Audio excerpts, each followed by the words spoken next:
Exactly. before they ever. In normal cases, you separate the spouses to take them into separate rooms to find out what's going on in a case. In a homicide investigation, totally full boat. Everything that you just said is supposed to happen. Now, with this case, money, influence, whatever you want to say, these people had, obviously Boulder, Colorado, they are very made of money. I mean, they had 2 estates and a third in Georgia that I wasn't really aware of. But I just cannot imagine being an investigator, and you have to go, and there's certain questions that have to be asked, and they are horrible questions, but as a parent, and these people should have understood that, and if they weren't guilty or something else going on with this case, they would have given any answer that the investigators would have asked. They would have gone through and said, no, I want to find out who did this. I had nothing to do with my daughter's death, and I have no problem being separated. There was other things going on, though, and obviously we're going to talk about motive here in a minute and why did these people That was my next question. And Cyril, you and I talked, and I said you've been very passionate about this. You know your stuff. I have a lot of respect for you. What in the world, first of all, do you have a 5-year-old running around and these get-ups and these contests and what have you? I think it's a bit much at that age. And of course, then the ransom note, which is exactly what Mr. Ramsey's Christmas bonus was, $118,000. But first of all, she's a beautiful girl, but you don't parade people out at 5 in that kind of clothing. She's dressed like a burlesque queen, really. I mean, absolutely incredible. There can be no, as far as I'm concerned, acceptable explanation for that. And now you made reference to this so-called ransom note. Right. This ransom note, which is so absurd, 2.5 pages. We represent a foreign faction, and so on and so forth. It's clear that a word or two of simplicity is deliberately misspelled, whereas a word like attaché, that's spelled correctly. And the amount of money requested, I always do this when I'm speaking about this case to an audience, and I'll point out to some guy, I'll say, yeah, you look like an accomplished kidnapper, great experience. How much do you usually get for a job? And then I'll go to somebody else, and I'll say, now you're a novice, ma'am. How much? So the point I'm making is, $25,000, $50,000, $100,000. You got a millionaire, maybe $1 million or so on. $118,000. Unbelievable. And it happens to be exactly the amount of money that John Ramsey received as a bonus from his company for the year before, a fact that would have been known only to him and his wife and his accountant and maybe his tax lawyer. Who else would know that? Agree. And as I let Jeff back in here, I just want to let everybody know out there, I contacted the Ramsey attorney, Lynn Wood. I've received no call back. I've tried for almost a week to reach them. And so I have tried to get both sides of the story. I'm trying to be fair here.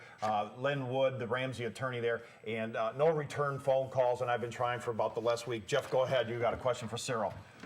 Going back into the ransom note here, I guess, obviously, is it true that Patsy Ramsey was an ambidextrous, meaning she could write with her left and right without a problem, that she actually bragged about that? Is that something that... I've heard that. What I do know is this, what is a matter of official record that we can say without being unethical or unfair, is that the authorities have said that they have, and I'm just going with what they have said, they have ruled out John Ramsey as the writer. They never ruled out Patsy Ramsey as the writer of the note. And something else about the note. The note was written with paper and pen found in the Ramsey home. So this kidnapper, or maybe there were 2 people, who knows? Depends on the Ramsey people, Ramsey storytellers, that this individual, let's make him one person, he comes there, and not only does he know where JonBenét, where her bedroom is, and where he's able to get her without disturbing her or her brother, he knows about a separate stairwell that leads to the basement He knows about the room that the cops don't even go into. It is so obscure that the cops don't even see it, evidently. And it's until John Ramsey goes back, as I've said, 7 hours later. But this outside intruder, who, by the way, entered the house in a way that has never been identified, and who leaves the house in a way that has never been identified.